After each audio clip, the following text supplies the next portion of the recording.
Hi friends, നമുക്ക് വീട്ടുമുറ്റത്തെ കുറച്ച് കാഴ്ചകളൊക്കെ കാണാവേ. ആദ്യം തന്നെ എരിവിൽ നിന്ന് തുടങ്ങാം. നല്ല കാന്താരി കാഴ്ച കിടപ്പുണ്ട്. മഴയൊക്കെ പെയ്തപ്പം നല്ലപോലെ പൂക്കളൊക്കെ ഇട്ട് തളുത്ത് നല്ല കുഞ്ഞു കുഞ്ഞു കാന്താരികളൊക്കെ വന്നിട്ടുണ്ട്. അതിൻ്റെ തൊട്ടടുത്ത് തന്നെ നമുക്ക് കാണാം കറ്റാർവാഴ. ഇഷ്ടംപോലെ കറ്റാർവാഴയുണ്ട്. കറ്റാർവാഴ നല്ലൊരു മരുന്നാണെന്ന് നമുക്കെല്ലാവർക്കും അറിയാമല്ലോ.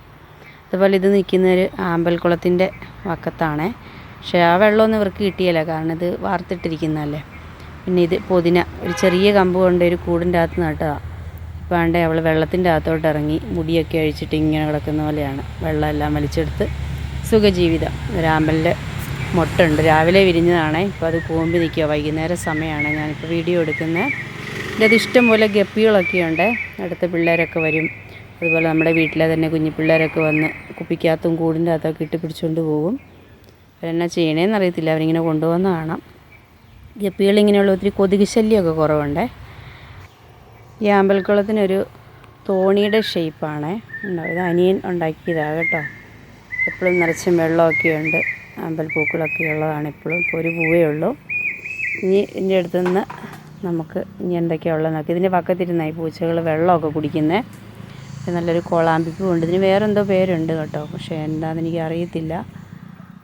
പിന്നെ ഈ ചെടി എല്ലാവരും ചോദിക്കുമായിരുന്നു ഈ പൂവ് എന്താണെന്ന്. ഞാൻ ഇടയ്ക്ക് ഷോർട്സൊക്കെ ഇട്ടിട്ടുള്ളൊരു പൂവും ചെടിയാണേ. പേരറിയത്തില്ല എന്നാണെന്ന്.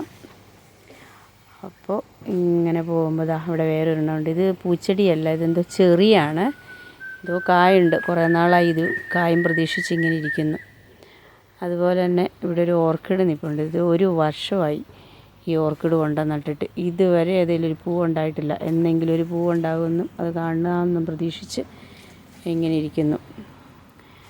ഇനി നമുക്ക് അടുത്ത ചെടിയിലോട്ട് പോകാം. ഇതൊക്കെ വീടിൻ്റെ മുൻവശത്താണ്. അപ്പുറത്തെ സൈഡിലും വേറെ ഇഷ്ടംപോലെ ചെടികളുണ്ട്. ഇവിടെ കുറച്ച് ഓർക്കിഡൊക്കെ ഉണ്ട്. ഇനി നമുക്ക് നമ്മുടെ നോക്കൂ, എന്താ നോക്കൂ, ഓർമ്മയുണ്ടോ? ഇത് ഞാൻ കഴിഞ്ഞ ദിവസം ഷോർട്സ് ഇട്ടായിരുന്നു. മുല്ലപ്പൂവിൻ്റെ ഇഷ്ടം പോലെ പൂക്കളുണ്ട്. മുല്ലപ്പൂവിൻ്റെ ഇടയ്ക്ക് വേറെ ഒരു തരം വള്ളിച്ചെടികളുണ്ട്. ഇതിലൊരു റോസ് പൂവാണ് അതിൻ്റെ ഇടയ്ക്ക് ഇങ്ങനെ നിൽപ്പുണ്ട്. കണ്ടില്ലേ? ഇപ്പോൾ പൂ കുറവാണ്. മുല്ല പൂത്തപ്പോഴത്തേനും അതിൻ്റെ പൂവൊക്കെ കുറഞ്ഞു. എന്ത് പൂക്കളാന്ന് നോക്കിയാൽ എല്ലാവരും ചോദിക്കും ഇത് കാണുമ്പോൾ, മാല കെട്ടിക്കൂടെ എന്നൊക്കെ. നമ്മളങ്ങനെ പുറത്ത് പോകുമ്പോൾ മുല്ലപ്പൂ മാല അങ്ങനെ ചൂടാറില്ല. അല്ലെങ്കിൽ കല്യാണ ഫംഗ്ഷൻ അങ്ങനെയൊക്കെ ആണെങ്കിലേ ഇടുകയുള്ളൂ. ഇതിപ്പോൾ നമ്മൾ മാതാവിന് മാലയൊക്കെ കെട്ടിക്കൊടുക്കും. മുല്ലപ്പൂക്കളൊക്കെ പെറുക്കി എന്നാ മണമാണെന്നറിയാം. ഇങ്ങനെ കയറി വരുമ്പോഴത്തേനും നല്ല ഭംഗിയാണ്. അതുപോലെ ഇങ്ങനെ ചുവട്ടിലൊക്കെ ഇഷ്ടം പോലെ പൊഴിഞ്ഞ് കിടപ്പുണ്ട്. ഇനി വരുമ്പോൾ നമ്മുടെ ബോഗൺവില്ലയുണ്ട്, ഹൈഡ്രാഞ്ചിയുണ്ട്. ഇതിനൊരു കെട്ട മണമാണ്, എനിക്കിഷ്ടമല്ല ഇതിൻ്റെ മണം. ഞാനധികം കൂട്ടുകൂടുന്നില്ല ഇതിനോട്. എന്നാലും നിങ്ങളെ ഒന്ന് കാണിച്ചു തരാം. കുറച്ചുകൂടെ കഴിയുമ്പോൾ നല്ല കളറിൽ വരും, നല്ല പർപ്പിൾ കളറിൽ വരും. ഇതൊരു തരം ഫ്ലവർ ഫിക്സിംഗ് ഒക്കെ ചെയ്യുന്നൊരു ഇലയാണ്. ഇതിനൊക്കെ ഫാമിൽ നല്ല വിലയാണ് അതിന് പറയണത്. നല്ല 1000-2000 വില കൊടുക്കണം ഒരു തൈക്ക്. ഇതവിടെ നമ്മുടെ കുഞ്ഞൻ പേര, ആപ്പിൾ പേര, സ്ട്രോബെറി പേര എന്നൊക്കെ പറയും. ഇതൊരു ചെറിയൊരു നിങ്ങളെ കാണിക്കാൻ വേണ്ടി തന്നെ ഒരെണ്ണം പഴുത്ത് കിടപ്പുണ്ട്. പക്ഷെ ഇത് കിളി തിന്നതാണേ. ഇതൊക്കെയാണ്, ഉണ്ടോ, കുഞ്ഞി പേരയ്ക്ക. പക്ഷെ നല്ല പഴുത്ത് കഴിയുമ്പോൾ നല്ല മധുരമാണ് ഇതിന്. ഇപ്പോൾ തിന്നാൽ ഭയങ്കര പുളിയായിരിക്കും. 4-5 കുരുവേ ഇതിൻ്റെ ഉള്ളിലുള്ളൂ. സാധാരണ പേരയുടെ ഇലയല്ല, പക്ഷേ ഇത് ഒരു പേര. ഇപ്പോൾ ഈ കാണുന്നതാണ് നമ്മുടെ കുട്ടന്മാർ. കണ്ടോ, നല്ല സൂപ്പർ പേരയ്ക്കാണേ. അതിൻ്റെ വീഡിയോ നാൾ ഞാൻ ഇട്ടിരുന്നു. ഇവിടെ ഒരു റോസ് നിൽപ്പുണ്ട്. അവിടെ വന്ന് കാണിച്ചു കൊടുക്കട്ടെ എല്ലാവർക്കും. ഇന്നത്തെ കേട് പിടിച്ച പോലെയാണ്.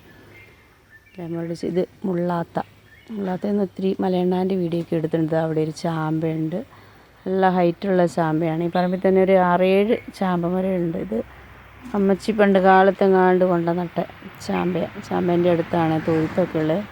വാഴ ചോദിക്കുക എൻ്റെ ഫോട്ടോയും കൂടെ എടുക്കാൻ. അവരാണ് നമ്മുടെ താരങ്ങൾ. ഇടയ്ക്ക് ഞാൻ ഷോർട്സിലൊക്കെ ഇടാറുള്ള നമ്മുടെ തരുണീമണികൾ 2 പേരും ഇവിടെ ഉണ്ട്, തിന്നുന്നുണ്ട്.